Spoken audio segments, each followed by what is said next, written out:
Baik, Assalamualaikum warahmatullahi wabarakatuh. Selamat datang di presentasi kelompok kami, kelompok 1, untuk hasil diskusi kami di ruang kolaborasi modul 1.4.A.5,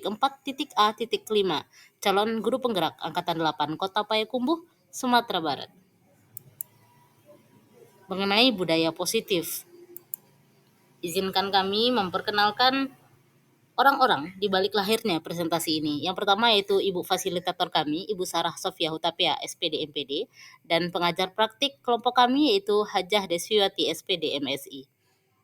Dan anggota kelompok kami terdiri dari 5 orang yaitu Ibu Sri Marwita sebagai penanggap, Ibu Sri Handayani sebagai presenter, Ibu Trisia Kontesa sebagai moderator, Ibu Zakiah sebagai notulen dan timekeeper, serta Ibu Ulfa Srianti sebagai penanggap.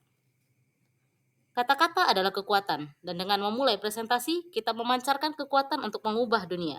Kami akan sampaikan pembahasan untuk 2 kasus yang diberikan kepada kelompok kami. Kasus pertama, guru matematika dan wali kelas 8, Ibu Santi, sakit, sehingga tidak dapat masuk dan mengajar. Akhirnya dicarikan guru pengganti, Ibu Eni. Ibu Eni baru 2 tahun menjadi guru SMP.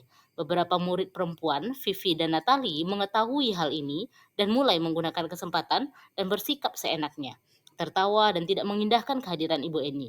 Ibu Eni mencoba menyapa Vivi dan Natali dengan ramah, sambil mengingatkan mereka untuk tetap fokus pada pengerjaan tugas. Ayolah, tugasnya dikerjakan, nanti ibu ditegur bapak kepala sekolah kalau kalian tidak kerjakan tugas.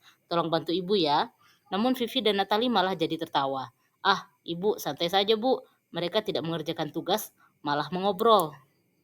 Keesokan harinya, Ibu Santi memanggil Vivi dan Natali serta menanyakan tentang laporan Ibu Eni. Ibu Santi menanyakan apakah mereka bersedia melakukan memperbaiki permasalahan yang ada. Vivi dan Natali sempat ragu-ragu dan membela diri, namun pada akhirnya mengatakan akan meminta maaf. Ibu Santi menanggapi bahwa tindakan itu boleh saja dilakukan bila mereka sungguh-sungguh ingin meminta maaf. Namun, Ibu Santi menanyakan kembali apa yang mereka bisa lakukan untuk menggantikan rasa tidak dihormati Ibu Santi. Baik Vivi maupun Natali mengakui bahwa perilaku mereka tidak sesuai dengan keyakinan kelas. Ibu Santi melanjutkan kembali apa yang akan mereka lakukan untuk memperbaiki masalah. Apakah ada gagasan?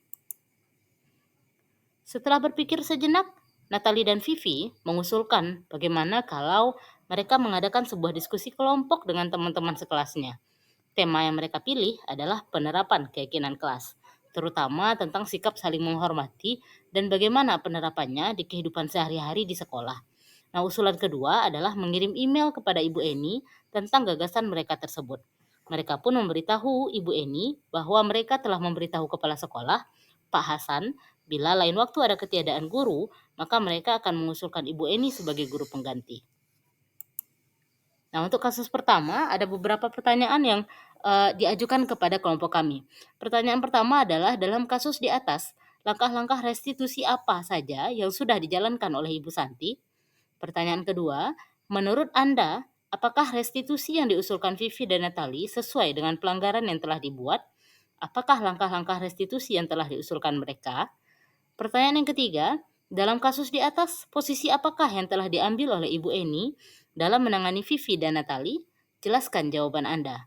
Dan pertanyaan terakhir, jika Anda adalah Pak Hasan, bagaimana Anda menyikapi langkah yang ditempuh Ibu Santi? Nah, dari diskusi kelompok kami yang diawali dengan bahwa langkah-langkah segitiga restitusi itu terdiri dari yang pertama yaitu menstabilkan identitas, yang kedua validasi tindakan yang salah, dan yang ketiga adalah menanyakan keyakinan. Nah, dari situ kami menjawab 4 pertanyaan yang diajukan tadi. Pertanyaan pertama yaitu langkah-langkah restitusi apa saja yang sudah dijalankan oleh Ibu Santi. Yang pertama, menstabilkan identitas, yaitu Ibu Santi sudah bekerja sama dengan Ibu Eni sebagai guru pengganti. Namun, Bu Santi hendaknya memperjelas identitas Ibu Eni sehingga beliau sama-sama dihormati murid di sekolah tersebut. Yang kedua, Ibu Santi sudah memvalidasi tindakan Vivi dan Natali yang salah dan sudah mencarikan solusinya. Sebaiknya Bu Santi lebih mempertegas setiap tindakan yang salah dengan keyakinan kelas yang jelas. Hal ini tentunya sesuai dengan konsekuensi yang ditetapkan bersama. Yang ketiga, keyakinan kelas sudah ada, namun pelaksanaan serta bentuk konsekuensi keyakinan kelas yang perlu diperjelas dan diberi penekanan. Contohnya, jika tidak menghargai guru di sekolah, menerima konsekuensi yang telah disepakati dan ditetapkan bersama dengan warga sekolah. Restitusi yang diusulkan Vivi dan Natali sudah sesuai dengan pelanggaran yang telah dibuat. Dan langkah-langkah restitusi yang telah diusulkan mereka yaitu, yang pertama, restitusi yang mereka usulkan belum tepat dengan pelanggaran tersebut. Sebaiknya dikomunikasikan dengan Ibu Santi selaku wali kelas dan warga sekolah tentang konsekuensi yang diterima bagi Vivi dan Natali di sekolah tersebut, sesuai dengan pelanggaran atau kesalahan yang telah mereka perbuat. Yang kedua, langkah restitusi yang mereka usulkan lebih kepada validasi tindakan yang salah menurut mereka sendiri, bahkan cenderung tidak tepat karena mereka baru sekedar mengusulkannya saja. Dalam kasus di atas, posisi apakah yang telah diambil oleh Ibu Eni dalam menangani Vivi dan Natali? Nah, kelompok kami menyimpulkan bahwa posisi yang diambil Ibu Eni adalah posisi teman, sehingga dengan posisi tersebut murid masih dapat menganggap bercanda ibaratkan seorang teman dan tidak serius serta bersungguh-sungguh dalam proses pembelajaran di kelas tersebut. Posisi ini terlihat pada kalimat berikut. Yang pertama, Ibu Eni mencoba menyapa Vivi dan Natali dengan ramah sambil mengingatkan mereka untuk tetap fokus pada pengerjaan tugas. Ayolah, tugasnya dikerjakan. Nanti Ibu ditegur Bapak Kepala Sekolah kalau kalian tidak kerjakan tugas. Tolong bantu Ibu ya. Namun Vivi dan Natali malah jadi tertawa. Ah, Ibu santai saja, Bu. Mereka tetap saja tetap tidak mengerjakan tugas dan malah mengobrol. Nah, menurut kami ini adalah posisi teman karena Vivi dan Natali menanggapinya hanya dengan tertawa. Berarti mereka menganggap intonasi yang disampaikan oleh Ibu Eni mungkin seperti intonasi teman berbicara kepada temannya. Kemudian yang kedua, posisi yang sebaiknya diambil Ibu Eni adalah posisi manajer sebagai salah satu posisi kontrol bagi guru. Nah, jika Anda adalah Pak Hasan ini kepala sekolah, bagaimana Anda menyikapi langkah yang ditempuh Ibu Santi? Nah, andaikan saya sebagai Pak Hasan, maka yang akan saya lakukan adalah mengapresiasi apa yang sudah dilakukan Bu Santi, kemudian memberikan arahan agar Bu Santi mengarahkan tindakannya menjadi langkah-langkah yang lebih tepat sesuai dengan langkah restitusi. Yang kedua, langkah yang ditempuh Bu Santi sudah mengarah kepada langkah segitiga restitusi. Namun, perlu perbaikan dan perkuat langkah-langkah tersebut sehingga betul-betul terlaksana dengan maksimal. Yang ketiga, salah satu contohnya, Bu Santi telah menyusun dan membuat keyakinan kelas, namun belum optimal dan belum dipahami oleh murid. Ditambah lagi dengan konsekuensi keyakinan kelas yang masih samar atau terlihat secara jelas dan tegas. Nah, yang keempat, Pak Hasan sebagai kepala sekolah bijaksana dan memposisikan diri sebagai manajer sehingga dapat mengarahkan Bu Santi dan mengontrol setiap langkah dan tindakan yang diambil Bu Santi dalam menyelesaikan pelanggaran atau sikap murid yang tidak sesuai dengan keyakinan kelas mereka. Nah, itu tadi kasus pertama. Dan untuk kasus yang kedua, kasusnya begini. Sabrina hari itu bangun terlambat dan terburu-buru sampai di sekolah. Dia pun akhirnya sampai di gerbang sekolah, tapi baru menyadari kalau tidak menggunakan sepatu hitam seperti tertera di peraturan sekolah. Di depan pintu kelas, Bapak Lukman memperhatikan sepatu Sabrina yang berwarna coklat. Sabrina berusaha menjelaskan bahwa dia terburu-buru dan salah mengenakan sepatu.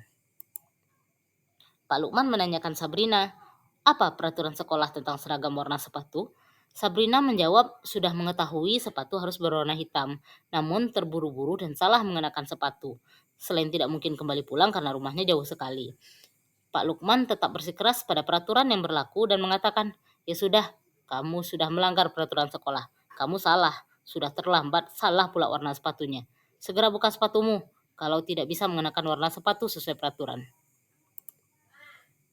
Sabrina meminta maaf dan memohon kembali kepada Pak Lukman agar tetap dapat mengenakan sepatunya dan berjanji tidak akan mengulang kesalahannya. Namun Pak Lukman tidak mau tahu. Tidak, kamu telah melanggar peraturan sekolah. Kalau tidak sanggup ambil sepatu di rumah atau diantarkan sepatu ke sekolah, ya sudah, kamu tidak bersepatu saja seharian di sekolah. Sekarang copot sepatumu dan silakan belajar tanpa sepatu seharian. Sabrina pun dengan berat hati mencopot sepatunya dan memberikannya kepada Pak Lukman. Seharian dia tidak berani berkeliling sekolah karena malu dan lebih banyak berdiam diri di kelas tanpa alas sepatu. Nah, ada 4 pertanyaan juga yang diajukan untuk kasus kedua ini. Pertanyaan pertama, dalam kasus di atas, sikap posisi apakah yang diambil oleh Bapak Lukman? Jelaskan apakah indikatornya. Yang kedua, bila Bapak Lukman mengambil posisi seorang manajer, apa yang akan dikatakannya? Pertanyaan-pertanyaan seperti apakah yang akan diajukan ke Sabrina? Jelaskan. Pertanyaan yang ketiga, kira-kira bila Anda adalah kepala sekolah di sekolah tersebut, nilai kebajikan apa yang ingin dituju oleh peraturan harus berwarna hitam? Dan yang keempat, Bila Anda adalah kepala sekolah di sekolah tersebut, bagaimana Anda menyikapi langkah yang diambil Pak Lukman mengenai kasus tersebut? Dan pembahasan untuk 4 pertanyaan ini adalah yang pertama, dalam kasus di atas, sikap posisi apakah yang diambil oleh Bapak Lukman? Jelaskan apakah indikatornya. Menurut kelompok kami, sikap posisi yang diambil Pak Lukman adalah sebagai penghukum. Indikatornya adalah penghukum dapat menggunakan hukuman fisik maupun verbal. Ini ditemui pada kalimat Pak Lukman tetap bersikeras pada peraturan yang berlaku dan mengatakan, ya sudah, kamu sudah melanggar peraturan sekolah, kamu salah, sudah terlambat, salah pula warna sepatunya. Segera buka sepatumu, kalau tidak bisa mengenakan sepatu sesuai peraturan. Nah, menurut kami ini adalah hukuman yang dilakukan secara fisik dan juga secara verbal. Pertanyaan kedua, bila Bapak Lukman mengambil posisi seorang manajer, apa yang akan dikatakannya? Pertanyaan-pertanyaan seperti apakah yang akan diajukan ke Sabrina? Jelaskan. Yang pertama, manajer didefinisikan sebagai orang yang memiliki pengalaman, pengetahuan serta keterampilan untuk memimpin, mengelola, mengendalikan, mengatur, dan mengembangkan organisasi demi mencapai tujuannya. Yang kedua, manajer juga merupakan mentor, seseorang yang bisa berkolaborasi dan mengarahkan orang lain, serta mampu bertanggung jawab atas kegiatan ataupun pekerjaan. Nah, pertanyaan-pertanyaan yang akan diajukan ke Sabrina diantaranya adalah, apa yang harus kamu lakukan supaya tidak terburu-buru berangkat ke sekolah? Kemudian, bagaimana cara kamu memperbaiki keadaan? Selanjutnya, apakah kamu mengetahui tentang keyakinan sekolah kita? Dan sekarang, apa yang akan kamu lakukan sesuai dengan keyakinan sekolah kita? Lalu pertanyaan ketiga, kira-kira bila Anda adalah kepala sekolah di sekolah tersebut, nilai kebajikan apa yang ingin dituju oleh peraturan sepatu harus berwarna hitam? Nah, menurut kelompok kami, nilai kebajikan yang akan dituju adalah disiplin, tanggung jawab, integritas, keamanan, komitmen, keadilan, dan kesetaraan. Nilai kebajikan yang dituju untuk sekolah saat ini adalah menerapkan dan menegakkan sikap disiplin dalam berseragam sekolah atau tata tertib oleh semua warga sekolah, terkadang dilakukan dengan motivasi dan kontrol yang kurang tepat. Nah, sementara untuk sekolah dengan restitusi, nilai yang diperoleh adalah tumbuhnya kesadaran dalam diri sebagai motivasi internal, disiplin positif, untuk mampu menerapkan disiplin dalam menaati aturan yang ada sebagai bagian dari bekal masa depan siswa tersebut. Kontrol sebagai posisi manajer.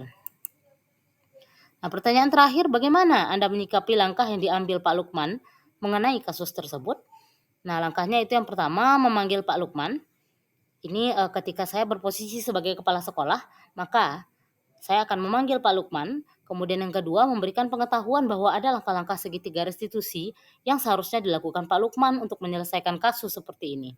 Dan yang ketiga, membimbing Pak Lukman agar sebaiknya mengambil posisi sebagai manajer dalam menghadapi kasus tersebut.